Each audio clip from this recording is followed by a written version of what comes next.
បាទសរសេរតែខ្ញុំទៅថ្ងៃនេះយើងមកណែនាំប្រភេទភ្លើងក្បាលវិល3សេរីមានក្បាល1ក្បាល2និងក្បាល3បាទឥឡូវយើងពណ៌នេះវាមួយសិនណាបាទនេះគឺក្បាល1ដែលមានលេខកូដ A371 បាទ A371 នេះវាមាន LED ផង laser ផងផ្ទះផងនិយាយទៅប្រភេទទាំង3 model នេះគឺសិតមានផ្ទះទាំងអស់ណាចឹងបងដែលចូលចិត្តភ្លើងបាល់វល់ឲ្យមានផ្ទះកុំភ្លេច3 model នេះគឺល្អមែនទែនណាចឹងវាមានពីទូចដល់ធំពីក្បាល1ក្បាល2ក្បាល3ណាអញ្ចឹងយើងនិយាយពីក្បាល1នេះសិនបាទលេខកូដ A371 បាទញាក់តាមភ្លេងវិលមួយអែមណាក្លុកមួយឆ្ងាយបងប្អូនឃើញរបៀបក្លុករបស់វាគឺអែមណាបាទយើងទៅមើលមួយទៀតលេខកូដ A337 ជាប្រភេទ LED ក្បាលវិលហើយមានមុខងារ3ដូចគ្នា LED laser ជាមួយនឹងភ្លើងផ្ទះsẽញាក់តាមភ្លេងដែរ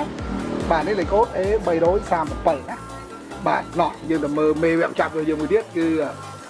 ក្បាល3បាទអានេះមានមុខងារ2 LED ជាមួយនឹងភ្លើងផ្ទះបាទនឹងផ្ទះវាភ្លឺខ្លាំងល្អណាក្បាល3ណាបាទលេខកូដវា A372 ខ្ញុំនៅដាក់លេខកូដនៅលើផលិតផលនីមួយៗបងប្អូនអាចមើលទៅពេញចិត្តមួយណាបញ្ជាក់លេខកូដមកណាអាក្បាល2អាក្បាល3ឬក៏អាក្បាល1ខ្ញុំមើលមកគឺស្រួលក្នុងការដែលពួកខ្ញុំអាចជំរាបតម្លៃជូនបងបានណាបាទហើយភ្លើងមកនេះបើសិនជាបងចង់ឲ្យវាកាន់តែស្អាតបងប្អូនអាចប្រើផ្សែងនេះខ្ញុំបាញ់ផ្សែងបញ្ចូលទៅហើយអញ្ចឹងដល់ពេលដែលមានផ្សែងគឺស្អាតភ្លើងរបស់យើងគឺថាស្អាតមែនទេណាបាទក្លុកចេញមកគឺផ្សែងធានាថា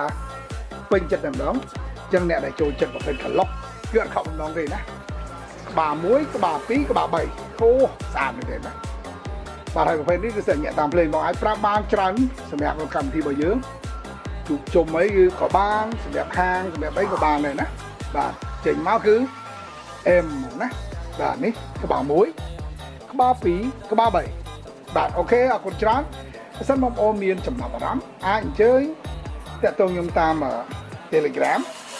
ដើម្បីព័ត៌មានបន្ថែមឬក៏សូមមើលវីដេអូបញ្ជាក់ទៀតថាបើវាលេងតាវាតើស្អាតដល់កម្រិតណាអញ្ចឹងណាបាទអូខេអរគុណ